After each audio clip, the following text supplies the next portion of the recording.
8월 13일 수요일 오늘의 예배를 시작하겠습니다. 사도신경 아침으로 우리의 신앙을 고백하겠습니다. 전능하사 천지를 만드신 하나님 아버지를 내가 믿사오며 그 외아들 우리 주 예수 그리스도를 믿사오니 이는 성령으로 잉태하사 동정녀 마리아에게 나시고 본디오 빌라도에게 고난을 받으사 십자가에 못 박혀 죽으시고 장사한 지 4일 만에 죽은 자 가운데서 다시 살아나시며 하늘에 오르사 전능하신 하나님 우편에 앉아 계시다가 저리로서 산자와 죽은 자를 심판하러 오시리라. 성령을 믿사오며 거룩한 공예와 성도가 서로 교통하는 것과 죄를 사하여 주시는 것과 몸이 다시 사는 것과 영원히 사는 것을 믿사옵나이다. 아멘. 우리 찬송가 327장입니다.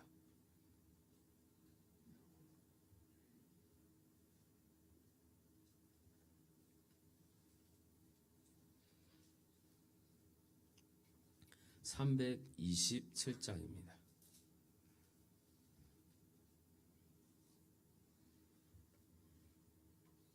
주님 주시라 평 믿음 얻기 위해 너는 정성껏 기도해 나 주의 제단 앞에 모두 바치기 전 복을 받을 줄 생각 마라.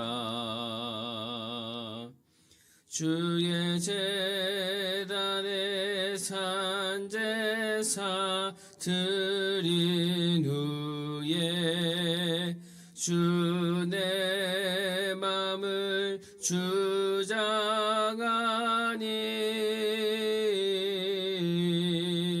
주의 뜻을 따라 그와 동행하면 영생 복락을 누리겠네. 그의 밝은 빛에 항상 활동하며 선한 싸움을 힘쓰겠나. 자유 얻으려면 주의 뜻을 따라 너의 모든 것 희생 마라. 주의 제단에 산제사 드린 후에 주 내 맘을 주장하니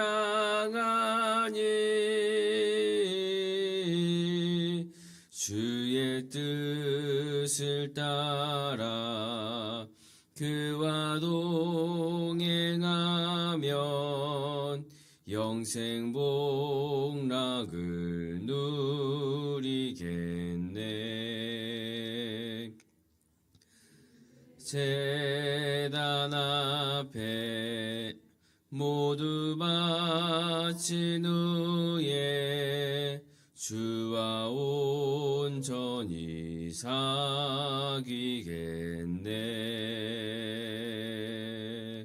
주님 주신 기쁨 또한 그의 사랑 어찌 말로 다 형용하랴.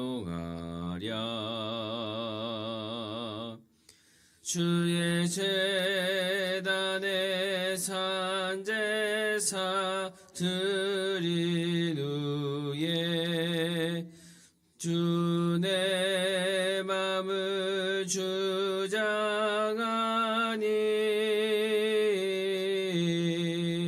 주의 뜻을 따라 그와 동행하면 영생 복락을 누리겠네.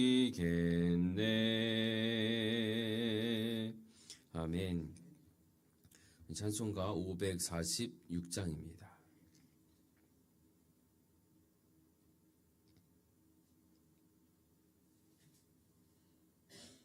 찬송가 546장입니다.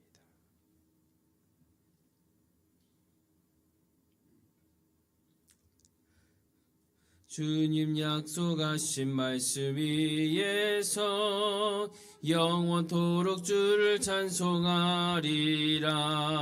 소리 높여 주께 영광 돌리며 약속 믿고 굳게 서리라. 굳게 서리 영원하신 말씀 위에 굳게 서리 굳게 서리 그 말씀 위에 굳게 서리라. 주님 약속하신 말씀 위에서 세상 염려 내게 엄습할 때에 용감하게 힘써 싸워 이기며 약속 믿고 굳게 서리라. 굳게 서리 영원하신 말씀 위에 굳게 서리 굳게 서리 그 말씀 위에 굳게 서리라. 주님 약속하신 말씀 위에서 영원하신 주의 사랑이 믿고 성령으로 힘써 싸워 이기며 약속 믿고 굳게 서리라. 굳게 서리 영원하신 말씀 위에 굳게 서리 굳게 서리 그 말씀 위에 굳게 서리라. 주님 약속하신 말씀 위에서 성령 인도하는 대로 행하며 주님 품에 항상 안식 얻으며 약속 믿고 굳게 서리라. 굳게 서리 영원하신 말씀 위에 굳게 서리 굳게 서리 그 말씀 위에 굳게 서리라. 아멘. 기도하겠습니다. 나의 주 나의 하나님, 이 새벽 우리를 주의 전으로 불러주시고 기도의 자리로 인도하신 그 은혜에 감사합니다. 아직 세상은 고요하고 어둡지만 우리의 마음은 주님의 빛과 말씀으로 깨어나기를 원합니다. 주님 이 시간 우리의 심령을 열어주시고 하늘의 신령한 은혜로 채워 주옵소서. 세상의 소리보다 하나님의 음성에 귀를 기울이게 하시고 어제의 염려와 내일의 불안을 모두 내려놓게 하여 주옵소서. 새벽을 깨우며 드리는 우리의 기도가 하늘 보좌에 상달되게 하시고 우리의 삶과 가정과 교회와 이 나라 위에 주님의 뜻이 이루어지게 하여 주옵소서.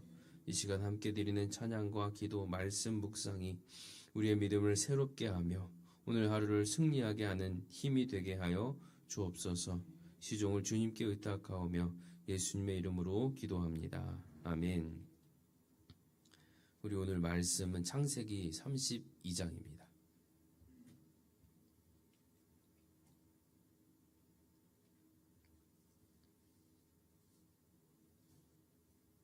창세기 32장 3절에서 12절까지의 말씀입니다.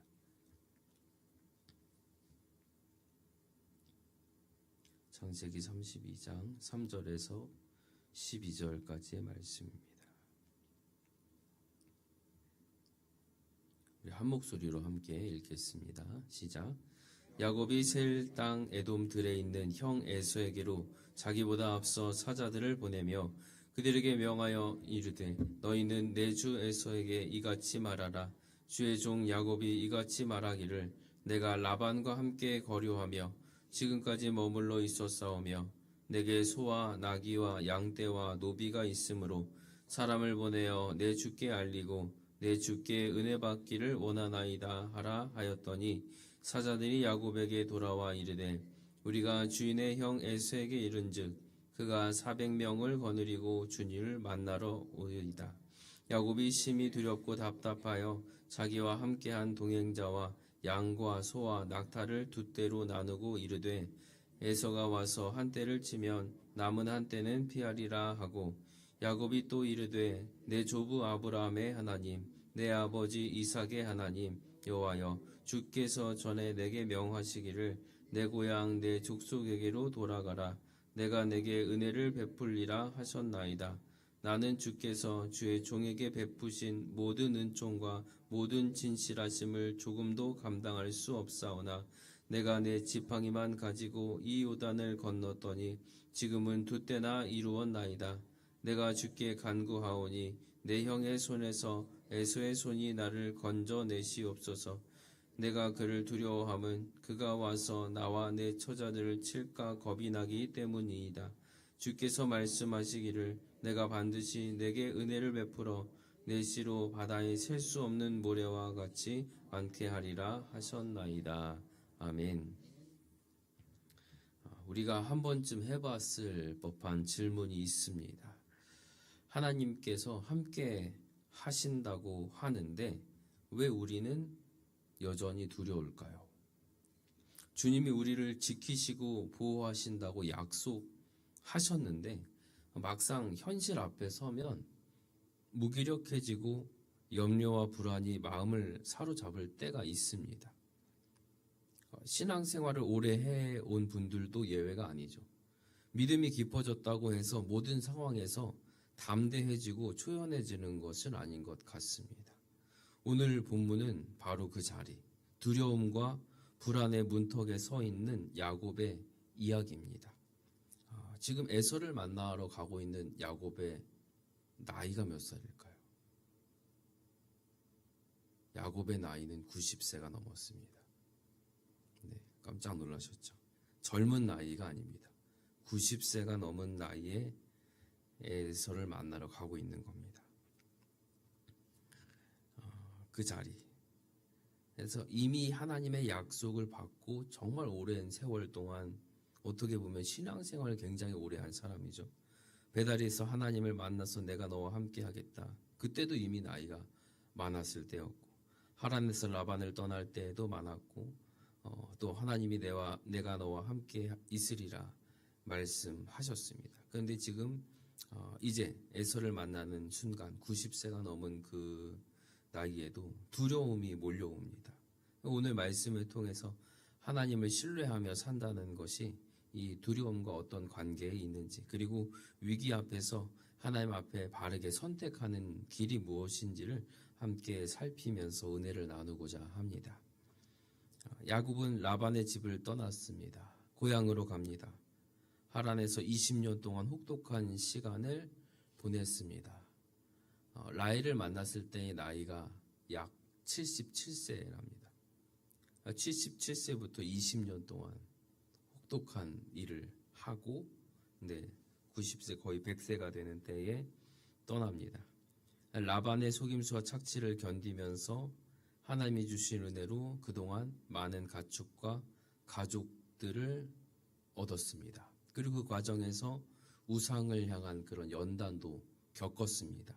라반의 드라빔 사건은 단순한 가정사 스캔들이 아니라 야곱 가문에서 우상과 신앙이 충돌하는 그런 연단의 과정이었습니다. 그런데 이제 하란에서의 모든 일이 끝날 줄 알았는데, 그렇게 부유하게 잘 살아가면 됐을 것 같았는데 이제 또 다른 시험이 다가왔습니다. 과거의 죄와 마주해야 할 시간이 온 겁니다. 형 에서를 속여서 장자의 복을 빼앗았죠. 그날 이후로 도망자의 삶을 살았고 20년 동안 고향을 떠나 있었습니다. 이제 다시 돌아가야 하니까 에서를 마주해야 되는 상황입니다. 에서의 나이가 100세가 넘었겠죠. 야곱이 가장 먼저 취한 행동은 사자들을 보내서 자신의 소식을 전하게 합니다. 나는 라반의 집에서 이렇게 살아왔고 소와 나귀와 양떼와 이렇게 노비들이 있다. 단순한 자기소개가 아니라 형 에서의 마음을 조금이라도 누그러뜨리려고 대화를 시도했습니다. 내가 재산 이렇게 가지고 있고 나의 가족은 그동안 이렇게 번성했다. 내가 전쟁을 하러 오려는 것이 아니라 형과 화해하려는 그 의도가 있음을 보여주려고 했던 겁니다. 그런데 돌아온 소식은 좀 충격적이었습니다. 에서가 400명의 사람들을 거느리고 온다는 거예요. 고대 근동 사회에서 400명은 작은 군대와도 같았습니다. 사냥이나 잔치에 필요한 인원이 아니라 대규모로 전쟁하러 가는 거죠. 보복하러 가는 겁니다. 그러니까 상식적으로 이 소식을 들은 야곱의 마음이 어땠을까요? 이제 하나님이 해결해 주시구나. 형이 나를 기쁘게 맞으러 400명이나 데리고 오는구나 하면서 마음이 가벼워지지 않았다는 겁니다. 성경은 분명하게 기록하죠. 야곱이 심히 두렵고 답답하였다. 20년 동안 형 에서가 복수 칼날을 갈고 이를 갈았을 거라고 생각했을 겁니다. 언제 오나 잡으러 갈 날만 기다리고 있었을 것 같았어요. 이제는 자신보다 훨씬 강한 세력을 이끄는 형이 다가오자 그렇게 생각하니까 마음이 무겁고 숨이 막히는 거 당연했습니다. 그러면 이런 두려움은 믿음이 없다는 증거일까요? 하나님이 지키신다고 했, 하나님 보호하신다고 했잖아요. 믿음이 없는 증거가 아니죠. 두려움은 인간의 연약함에서 나오는 본능적인 반응입니다. 하나님의 약속이 있다고 해도 그 약속 때문에 우리가 지은 과거의 잘못을 없던 것으로 해주거나 혹은 사람 사이의 이 관계의 갈등을 즉시로 어떻게 해결해 주는 것은 아닙니다. 야곱은 여전히 형의 분노와 어떻게 이것을 풀어가야 할지 모르는 불확실함 앞에 서 있었습니다. 이것이 바로 믿음을 가진 사람도 흔들릴 수밖에 없는 삶의 자리라는 거예요. 근데 중요한 것이 있습니다. 믿음의 사람은 이제 어떻게 반응하냐. 두려움에 휩싸였지만 야곱은 거기서 멈추지 않았습니다. 그는 구체적인 대비책을 세웁니다.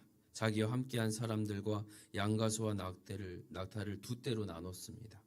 혹시 에서가 한 떼를 치면 남은 한 떼라도 피하게 하기 위해서였습니다. 그러니까 무모하게 정면 대결한 게 아니라 현실적인 위험에 대한 지혜로운 대처를 했습니다. 우리는 얘기합니다. 믿음만 있으면 된다. 믿음이 굳게 세워져 있으면 다 이겨나가고 헤쳐나갈 수 있다. 그런데 성경은 믿음을 행동으로 드러내라 이렇게 얘기를 하죠. 행함이 없는 믿음은 그 자체가 죽은 것이라. 그러니까 기도만 하고 아무 행동도 하지 않는 것, 그것은 믿음이 아니라 기만입니다. 야곱이 이렇게 행동했다고 해서 하나님을 불신했다고 볼 수 없죠. 오히려 하나님을 의지하면서도 자신이 할 수 있는 최선을 다했습니다. 그리고 나서 끝난 게 아니라 그 다음을 하나님께 맡겼습니다. 기도했습니다. 그러니까 믿음은 현재 주어진 상황에서 최선을 다한 후 결과를 하나님께 맡기는 겁니다. 이렇게 대비책을 세우고 야곱은 기도합니다. 9절 내 조부 아브라함의 하나님 내 아버지 이삭의 하나님 여호와여 주께서 내게 명하시기를 내 고향 내 족속에게로 돌아가라. 내가 내게 은혜를 베풀리라 하셨나이다. 자기가 받은 은혜를 고백하면서 과거에 하나님이 어떻게 인도하셨는지를 기억하고 그대로 고백합니다. 11절 내가 주께 간구하오니 내 형의 손에서 에서의 손에서 나를 건져내시옵소서. 내가 그를 두려워함은 그가 와서 나와 내 처자들을 칠까 겁이 나기 때문이다. 야곱의 기도는 감추지 않는 기도입니다. 주님, 내가 두려워 떨고 있습니다. 그 두려움의 이유는 이것입니다. 라고 숨기지 않고 주님 앞에 고백하는 겁니다. 두려움을 하나님께 맡긴다는 거죠. 이게 바로 기도입니다. 두려움이 사라져서 기도하는 것이 아니라 두려움이 있기 때문에 하나님께 내 삶을 그대로 올려드리는 겁니다. 여기서 잠깐 생각해 볼 부분이 있습니다. 야곱에게 가족은 우상이었을까? 라반이 애타게 찾은 그 드라빔 사건에 이어진 오늘의 본문 속에서 우상이 가족이라는 것을 드러내고 있을까? 아닙니다. 자녀와 배우자를 보호하려는 이 마음, 하나님께서 주신 선한 책임감이죠. 물론 그 마음이 과도해서 하나님보다 가족을 더 우선할 때 우리는 모르는 사이에 가족의 우상화의 함정에 빠질 수도 있습니다. 하지만 야곱이 보여준 모습은 어떻습니까? 가족을 위해 하나님께 기도합니다. 하나님을 수단 삼아서 가족을 지키려는 모습이 아니라 진실로 가족보다 먼저 하나님을 앞에 두는 중보적 사랑의 자세를 보여주고 있다는 겁니다. 우리가 사랑하는 사람을 위해서 기도할 때 하나님은 그 기도를 기뻐하시고 또 사용하시는 줄을 믿습니다. 이제 마지막 12절에서 야곱은 이렇게 기도합니다. 주께서 말씀하시기를 내가 반드시 내게 은혜를 베풀어 내 씨로 바다의 모래 같게 하리라 하셨나이다. 야곱은 단지 위기를 피하게 해달라는 그 기도에서 멈추지 않았습니다. 야곱이 붙든 건 하나님의 말씀이에요. 하나님 내게 약속하신 그 말씀, 그 언약을 붙잡았습니다. 나를 지켜주실 거야 라는 이 막연한 기대가 아니라 하나님이 이미 나에게 약속하신 그 말씀을 근거를 가지고 기도한 겁니다. 믿음의 사람이 어떻게 기도해야 합니까? 우리가 나의 처한 상황, 두려움, 어려움, 고난, 슬픔을 감정으로만 끝나지 않고 성경에서 말씀하는 이 약속의 말씀을 붙들 때, 이 말씀을 가지고 기도할 때, 그것이 바로 견고한 믿음의 고백이 되는 겁니다. 여기서 우리는 두 가지를 배웁니다. 말씀을 기억하는 것이 두려움을 이깁니다. 위기의 순간 사람은 보통 상황을 더 크게 보고 하나님을 생각하지 못할 때가 있습니다. 그러나 말씀을 기억할 때 하나님의 약속이 상황보다 커집니다. 하나님의 약속은 나의 자격이 아니라 하나님의 신실하심에 달려 있습니다. 야곱이 완전했기 때문이 아니라 하나님이 신실하시기 때문에 약속은 반드시 이루어지는 겁니다. 야곱의 기도는 결국 주께서 말씀하셨으니 이루실 줄 믿습니다 라는 그 믿음의 고백이었습니다. 그리고 하나님은 실제로 그 약속을 이루시죠. 다음 장에서 에서와 극적인 화해가 이루어지게 되는 겁니다. 말씀을 맺습니다. 사랑하는 성도님들, 하나님이 함께 하신다고 해서 잊고 싶은 과거가 사라지지 않습니다. 현실의 두려움이 없어지지도 않습니다. 그러나 두려움 속에서 우리는 하나님의 방법으로 지혜롭게 행동할 수 있습니다. 하나님께 간절히 기도할 수 있고 그 기도 속에서 말씀의 약속을 붙들 수 있고 또 우리의 삶에 나타난 그 하나님의 역사하심을 바라볼 수 있게 되는 겁니다. 하나님은 야곱의 두려움도 사용하셨습니다. 그의 대비책도 그의 기도도 약속을 붙든 믿음도 사용하셔서 선을 이루셨습니다. 우리의 삶에서도 마찬가지입니다. 혹시 마주한 현실 속에 불안과 두려움이 있으십니까? 그 자리는 말씀을 붙드는 자리입니다. 그 자리는 말씀으로 기도하는 자리입니다. 하나님은 반드시 그 기도를 들으시고 응답하실 줄로 믿습니다. 하나님의 약속은 변함이 없고 하나님의 신실하심 때문에 반드시 이루어집니다. 그래서 오늘도 두려움 이후 우리의 생각 대신 주신 믿음으로 말씀을 붙들고 하나님을 향해 나아가는 성도님들 되셔서 하나님의 함께 하심을 경험하고 누리는 복된 삶을 사시기를 주의 이름으로 축원합니다. 아멘. 기도 제목을 드립니다. 두려움 속에서도 하나님을 신뢰하는 믿음을 주소서. 위기 속에서 지혜롭게 행동하는 분별력을 주소서. 나의 계획과 두려움까지 주님 앞에 올려드리게 하소서. 하나님의 말씀을 붙들고 말씀으로 기도하는 삶을 살게 하소서. 상황과 감정이 아니라 변함없는 주님의 성품에 기대게 하소서. 아멘. 기도하겠습니다. 우리를 사랑하시고 날마다 은혜 베푸시기를 원하시는 하나님 아버지, 오늘 말씀을 통해 야곱의 두려움 속에서도 약속을 붙든 믿음을 보게 하시니 감사합니다. 우리도 때로는 두려움과 불안 속에 서 있습니다. 눈앞의 현실이 감당기 어려워서 주님의 약속이 작아 보일 때가 있습니다. 그러나 오늘 말씀처럼 그 자리에서 주의 말씀을 기억하게 하시고 그 약속을 붙들게 하여 주옵소서. 두려움 속에서도 지혜롭게 행동하게 하시고 위기 속에서 무릎 꿇어 기도하게 하시며 상황보다 크신 하나님만 바라보게 하여 주옵소서. 우리의 연약함까지도 선으로 바꾸시는 하나님을 신뢰합니다. 주의 말씀을 근거로 기도하게 하시고 그 약속이 반드시 이루어질 것을 믿고 담대히 걸어가게 하여 주옵소서. 예수님의 이름으로 기도하옵나이다. 아멘. 이제는 우리 주 예수 그리스도의 은혜와 아버지 하나님의 크신 사랑과 성령 하나님의 감동감화 교통하심이 오늘 두려움 대신 믿음으로 말씀을 붙들며 하나님과 함께 걸어가기를 결단하는 모든 성도들과 가정과 삶의 자리 위에 이제로부터 영원토록 함께 있을지어다. 아멘.